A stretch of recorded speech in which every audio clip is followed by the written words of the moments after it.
বুদ্ধগয়া বা বোধগয়া সারা বিশ্বের বৌদ্ধ ধর্মাবলম্বীদের কাছে সম্ভবত সবচেয়ে পবিত্র স্থান। আর আজ এই শুধু বৌদ্ধরাই নয়, ধর্মমত নির্বিশেষে সব পর্যটকদের কাছেই অন্যতম গন্তব্য হয়ে দাঁড়িয়েছে বিহারের এই তীর্থভূমি। বুদ্ধগয়া যেতে গেলে আপনাকে প্রথমেই পৌঁছাতে হবে গয়া। ভারতবর্ষের প্রায় সব জায়গা থেকেই রেলপথে বা সড়ক পথে পৌঁছানো যায় গয়াতে। গয়াতে ইন্টারন্যাশনাল এয়ারপোর্ট থাকলেও ফ্লাইটের সংখ্যা খুব কম। গয়া স্টেশন থেকে মাত্র 15 কিলোমিটার দূরে বুদ্ধগয়া। একবার গয়াতে পৌঁছালে স্টেশন চত্বর বা বাস স্ট্যান্ড থেকে প্রচুর ট্যাক্সি আর অটো পেয়ে যাবেন বুদ্ধগয়া যাওয়ার জন্য। হোটেল ভাড়া ডাবল বেডরুমের জন্য 500 টাকা থেকে শুরু করে 4-5 হাজার টাকা পর্যন্ত বিভিন্ন মানের ঘর পাওয়া যেতে পারে। প্রচুর হোটেল এখানে। মোটামুটি স্ট্যান্ডার্ড হোটেল রুম নিতে গেলে গড়পড়তা 1500 টাকার বাজেট বরাদ্দ করে রাখতে পারেন। বুদ্ধগয়াতে যেখানে বোধি লাভ করেছিলেন বুদ্ধদেব, সেই মহাবোধি টেম্পল ছাড়াও সারা বুদ্ধগয়া জুড়ে ছড়িয়ে রয়েছে বিভিন্ন দেশের বুদ্ধ মন্দির। আমরা প্রথমেই যাব বুদ্ধগয়ার বিখ্যাত দ্য গ্রেট বুদ্ধ দেখতে।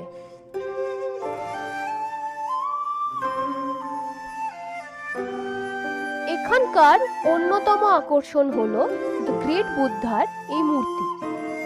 জাপানের দাইজোকিও বৌদ্ধ সম্প্রদায়ের উদ্যোগে 1982 সালে এই মূর্তিটার নির্মাণ শুরু হয়।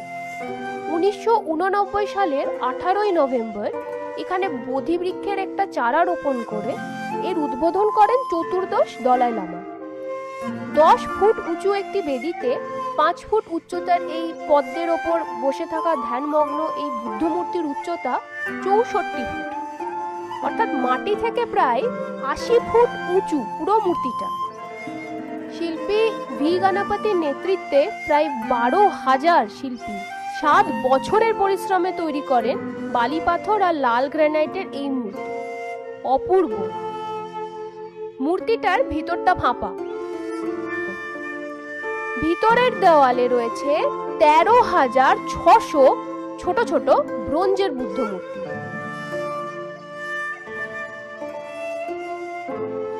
বুদ্ধের এই বিশাল মূর্তিটা দুপাশে রয়েছে বুদ্ধের প্রিয় 10 জন শিষ্যের মূর্তি। এই গ্রেট বুদ্ধার মূর্তিটা দাইজোকিও বুদ্ধিস্ট টেম্পলের অংশ। পাশেই সেই মন্দির। মন্দিরের সামনে সুন্দর করে সাজানো বাগান।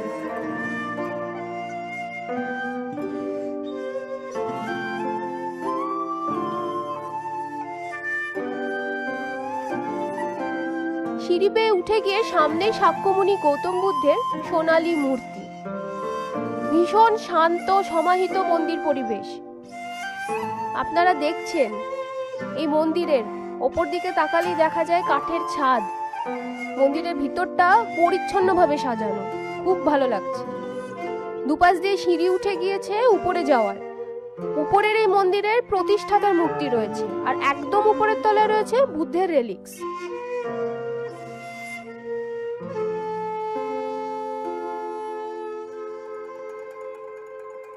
এই রাস্তাতেই রয়েছে আরেকটি বুদ্ধিস্ট টেম্পল, যেটা কর্মা টেম্পল নামেও বিখ্যাত। এই মন্দির সম্পর্কে খানিকটা পড়াশোনা করতে গিয়ে যেটা জেনেছি যে তিব্বতে বৌদ্ধ ধর্মের অন্যতম শ্রেষ্ঠ প্রচারক জামিয়াং খানতেওসে ওয়াংপো পুনর্জন্ম নেন দ্বিতীয় বেরু খাইনতোসে রিনপোচে নামে। আচ্ছা, আগেই বলে রাখি, মাফ করবেন, তিব্বতী ভাষার নাম একটু ভুলভাল বলে থাকতে পারে। আচ্ছা, 1947 সালে মধ্য তিব্বতের নাইথাম অঞ্চলে জন্ম নেয়া এই বৌদ্ধ সন্ন্যাসী তিব্বত আর কাঠমান্ডুর পাশাপাশি বুদ্ধগয়াতেও কর্মা টেম্পলের প্রতিষ্ঠা করেন। বুদ্ধগয়ার মানে অজস্র মন্দিরের মধ্যে অন্যতম শ্রেষ্ঠ এই মন্দিরে বুদ্ধের উপাসনা আর ধ্যান করার জন্য বোধহয় বিদেশ থেকে বহু পর্যটক আসেন, বিশেষ করে বৌদ্ধরা আসেন। এখানকার যে এখানকার পরিবেশও শান্ত। মানে এখানে একটা জিনিস লক্ষ্য করার মতো, প্রত্যেকটা বুদ্ধ মন্দিরের যে পরিবেশ সবই ভীষণ শান্ত সমাহিত, মানে সামনের বাগান, মন্দিরের কারুকার্য সবকিছু মুগ্ধ করে। এই মন্দিরের ক্ষেত্রেই দেখুন, মন্দিরের যে বাইরে আর ভিতরের দেওয়ালের শিল্পকর্ম কি অপূর্ব, দৃষ্টিনন্দন। ছাদ, মন্দিরের থাম, এমনকি দরজার সূক্ষ্ম শিল্পকর্মও দেখার মতো। ভারী অবাক লাগে ভাবতে যে এত সুন্দর শিল্পকর্ম কতখানি সময় লাগে এগুলো বানাতে। আর এই যে মন্দির, এই যে তিব্বতী স্থাপত্য, সেটিও আলাদা করে দৃষ্টি আকর্ষণ করছে।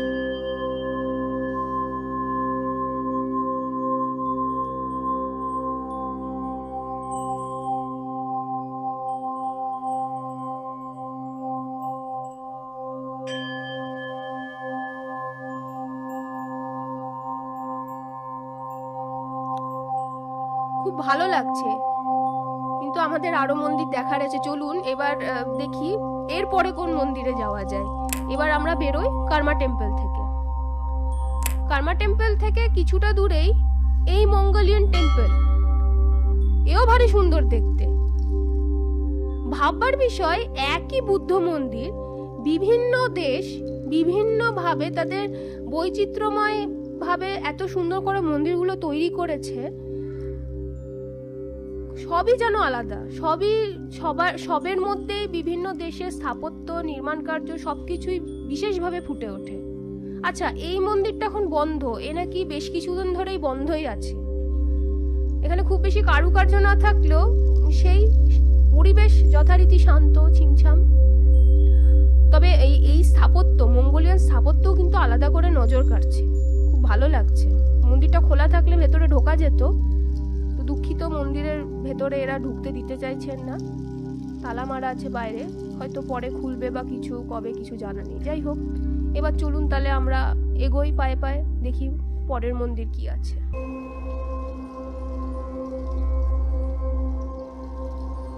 এইবার পৌঁছে গেছি ওয়াটথাই মনেস্ট্রি। এ তো মনে হচ্ছে থাইল্যান্ড চলে এসেছি।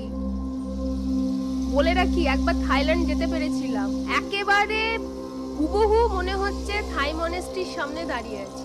এবং এই মনেস্ট্রিটাও কিন্তু থাই মনেস্ট্রি নামে বিখ্যাত। যেখানে দাঁড়িয়ে আছি মহাবোধি টেম্পল এখান থেকে 700 মিটার দূরে, আর পাশেই মায়া সরোবর, আর তার পাশেই মনেস্ট্রি।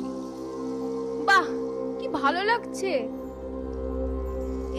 এই মনেস্ট্রি প্রধানমন্ত্রী জওয়াহরলাল নেহেরুর অনুরোধে দুই দেশ অর্থাৎ থাইল্যান্ড এবং ভারতবর্ষের সৌভ্রাতৃত্ব বাড়ানোর জন্য 1956 সালে বানানো হয়েছিল। উদ্দেশ্য ছিল সাধারণ মানুষের মধ্যে বুদ্ধের আদর্শকে ছড়িয়ে দেওয়া। এই মনেস্ট্রির গঠনশৈলী, সূক্ষ্ম কারিগরি, ভাবগম্ভীর পরিবেশ অপরূপ। কিছুক্ষণের জন্য হলেও মন একদম শান্ত করে দিচ্ছে। একটা বিষয় খেয়াল করছি, সমস্ত বুদ্ধ মন্দিরের মধ্যেই সামনে একটি বাগান থাকবে, সেটি মানে ভীষণ সুন্দরভাবে সাজানো, এবং চারিদিকে প্রচুর গাছপালা।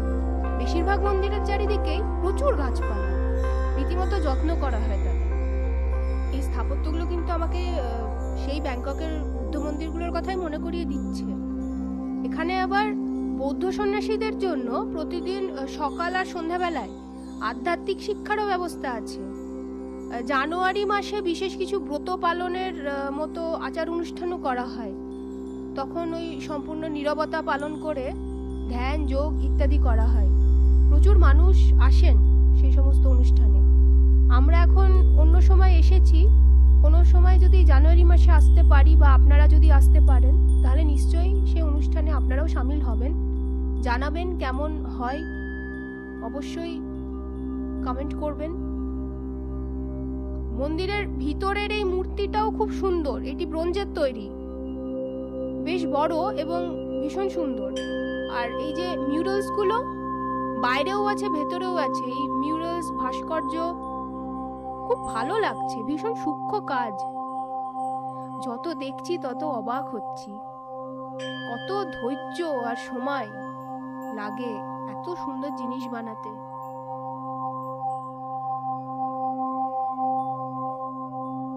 ওয়াটথাই মন্দির থেকে বেরিয়ে আমরা এবার পৌঁছে গেছি রয়্যাল ভুটানিস টেম্পল।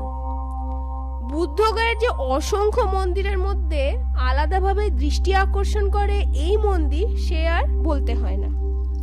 যারা ভুটান গেছেন বা ভুটানের স্থাপত্য শৈলীর সঙ্গে পরিচিত, তারা এই মনেস্ট্রিটা দূর থেকে দেখলেই বুঝে যাবেন যে এটা কোন দেশের। ভুটানের স্থাপত্য রীতিতে তৈরি, দেখুন এই উজ্জ্বল রঙে রাঙানো মনোরম এই মনেস্ট্রি কি অপূর্ব লাগছে। ভুটানও বৌদ্ধ দেশ, সুতরাং ভগবান বুদ্ধের প্রতি সম্মান দেখাতে ভুটানের রাজা এই মনেস্ট্রিটা তৈরি করে দেন। এই ভেতরে যে ভগবান বুদ্ধের মূর্তিটা আমরা দেখছি, এটি 7 ফুট উঁচু এবং ভেতরের এই দেয়ালগুলোতে আপনারাও দেখতে পাচ্ছেন বুদ্ধের জীবন বৃত্তান্তকে ক্লে কার্ভিং অর্থাৎ মাটির মূর্তির মতো দেয়ালে তৈরি করা আছে। এই ক্লে কার্ভিং গুলো দেখতে কিন্তু ভীষণ সুন্দর লাগছে, খুব সুন্দর।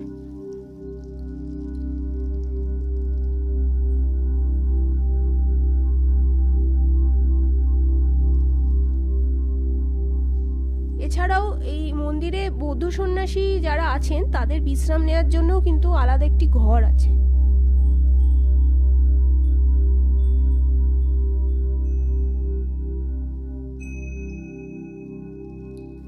আর এইখানকার আরেকটি সুবিধার কথা আমরাও জানতে পারলাম, সেটি না বললেই নয়। আপনারা যদি কখনো এখানে আসেন তাহলে এখানে থাকার জন্য যোগাযোগ করতে পারেন। এখানে 15টা ঘর আছে থাকার জন্য, যে কেউ থাকতে পারে, ভাড়া লাগে না, তবে অনুদান হিসেবে ক্ষমতা অনুযায়ী দান করে যাওয়ার ব্যবস্থা আছে। এবার আমরা এই মন্দির থেকে বেরিয়ে পরবর্তী মন্দিরের উদ্দেশ্যে রওনা হচ্ছি।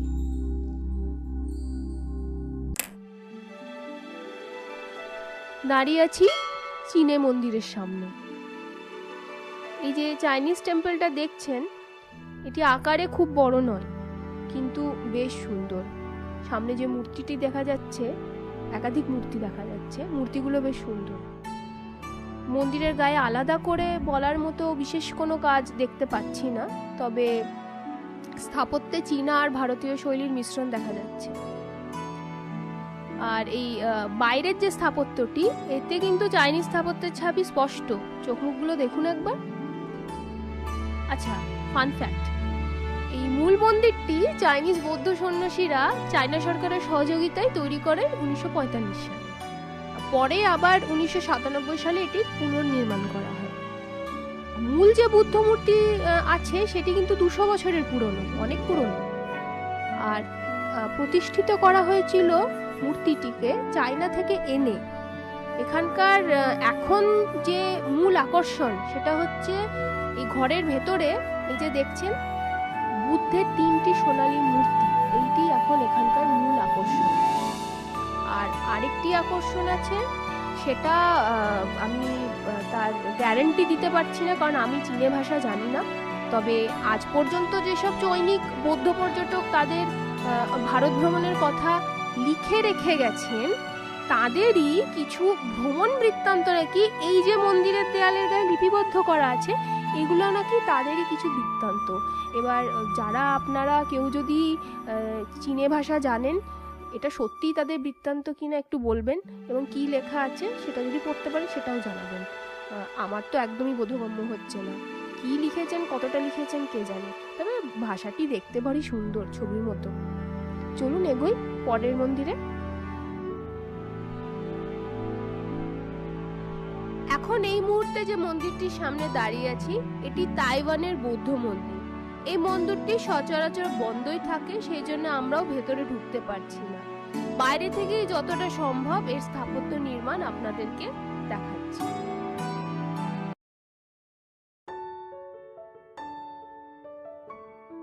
এইবার শ্রীলঙ্কা। ওহ বাবা, এই যেন এক মিনি ওয়ার্ল্ড ট্যুর। জয়শ্রী মহাবোধি বিহার। আচ্ছা, শ্রীলঙ্কার বৌদ্ধ সম্প্রদায়ের উদ্যোগে তৈরি এই বৌদ্ধ বিহারের উদযাপন হয়েছে 2007 সালে। দলাই লামা তখন এর উদ্বোধন করেন। এই মন্দিরের কিছু ঐতিহাসিক গুরুত্ব আছে, বুঝলেন। এখানে বুদ্ধদেব ছাড়াও তার 2 প্রিয় শিষ্য সারিপুত্র আর মহামোগালান্নার মূর্তি আর তার দেহাবশেষ রাখা আছে। 1100 শতকে পাল বংশের শাসনকালে শ্রীলঙ্কার রাজা বুদ্ধদেবের এই দেহাবশেষ চেয়ে নিয়ে যান শ্রীলঙ্কায়।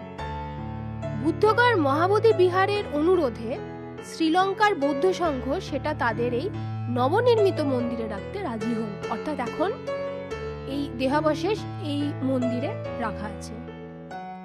আরেকটি জিনিস হচ্ছে 1851 সালে আলেকজান্ডার কামিংহ্যাম সাঁচির কাছে সারিপুত্র আর মোগালান্নার দেহাবশেষ আবিষ্কার করে সেগুলো লন্ডন নিয়ে চলে যান। প্রায় 90 বছর সেখানকার মিউজিয়ামে থাকার পর মহাবোধি বিহারের ক্রমাগত প্রচার আর দাবির কাছে নতি স্বীকার করে এগুলো ভারতে ফিরিয়ে দেওয়া হয় 1949 সালে।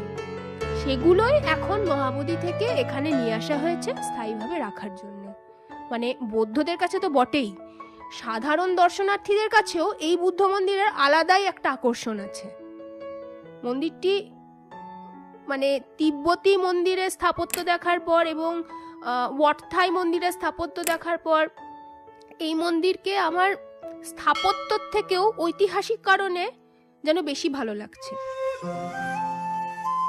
এই জাপানি বৌদ্ধ মন্দিরটা যেটা দেখছেন এর নাম হচ্ছে ইন্দোসান নিপনজি টেম্পল। এই মন্দিরটার পরিচালনা করেছে যে সংস্থা, জাপানের সেই ইন্টারন্যাশনাল বুদ্ধিস্ট ব্রাদারহুড অ্যাসোসিয়েশন, এইখানে প্রথম প্রতিষ্ঠিত হয়েছিল 1963 সালে।